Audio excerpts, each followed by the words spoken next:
Hey, how's it going? And today I'm just doing a quick update to this video I did a while back about LightWave and 3D COAT. I really like 3D COAT. I think it's a good program and I think it works relatively well with LightWave. So I'm just going to show you that it still works pretty well with the newest version of LightWave and the newest version of 3D COAT. So what I do is I just start off and I have a basic box, or you could call it a coffin if you want. And the main reason I have it in Modeler is because we want to render it out or export it out as a LightWave 02. You could also do it as an OBJ. There's some slight differences I've noticed between the two. Sometimes there's a problem with the geometry in 3D COAT, but the surfacing definitely looks a little bit different. I don't know why that would be. But anyway, we're going to go ahead and save this out.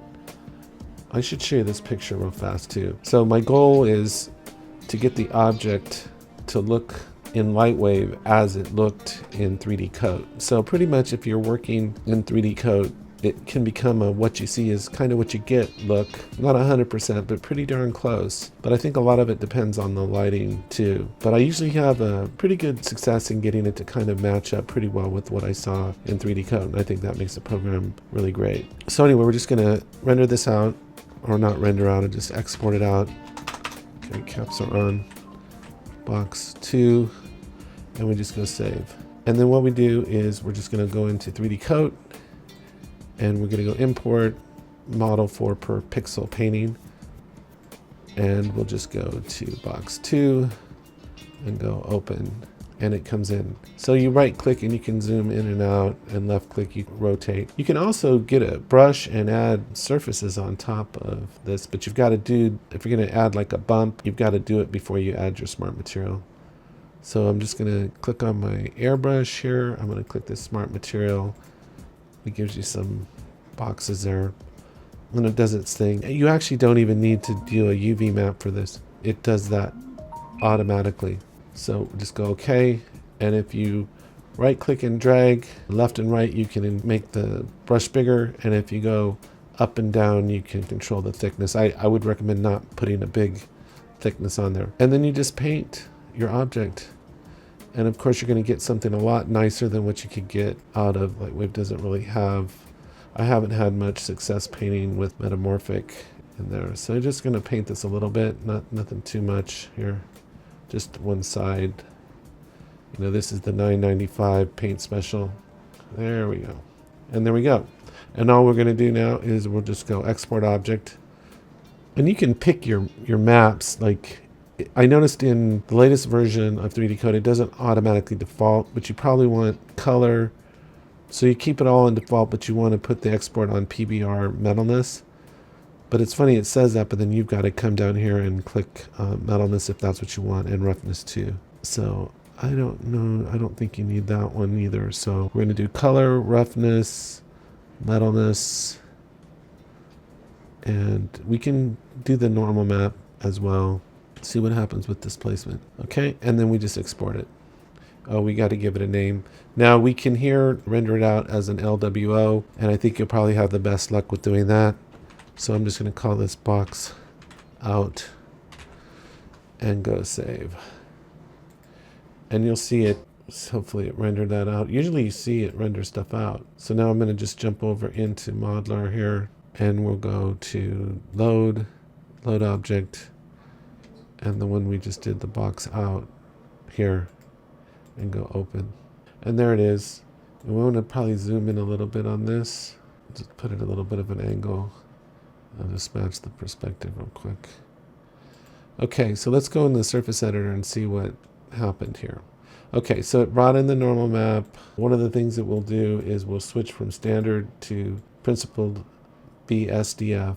We can delete this standard one here. And we'll just come in here and we're going to type in image. And let's see if it brought anything in. Usually, if it did, they'll be listed here. Yeah, it did. So it brought in color, rough, displacement, bump, and a normal map, which we already have hooked up.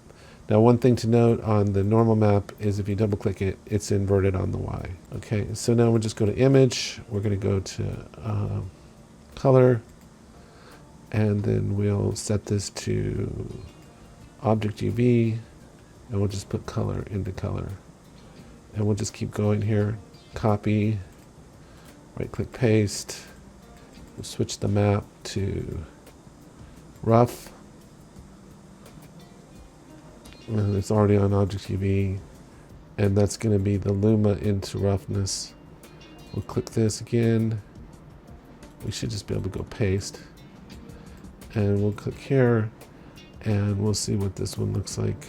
That might be a little over the top, I don't know. So we'll see. And this one is going to be bump to bump. So I have no idea what this is going to look like. That doesn't look too bad. So what we'll do right now is we're going to switch to VPR. And then it starts looking kind of funky. So it doesn't look bad in OpenGL, but you can see, so you have to play around. Of course, this doesn't look anything like what it looked like in 3D COAT. So let me show you some adjustments you can make. This one I don't even know about bringing that in. Let's just bump this down to 2 and see what a difference that makes.